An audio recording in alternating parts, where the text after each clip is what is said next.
Hi everyone, today I'm going to show you how to wash your dog.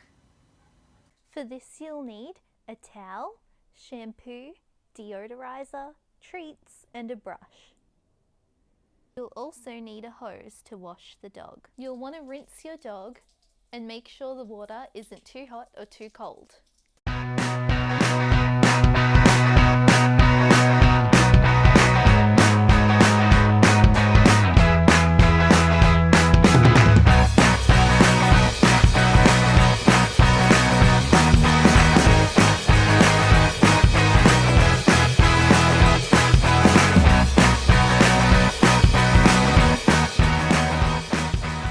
Now that your dog is all rinsed, you can award them with a treat. Good girl, Billy. And now we're going to move on to shampooing the dog.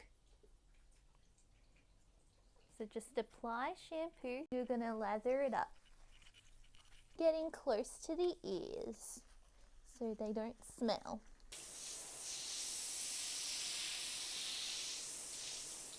Now we're going to brush the dog. Long strokes.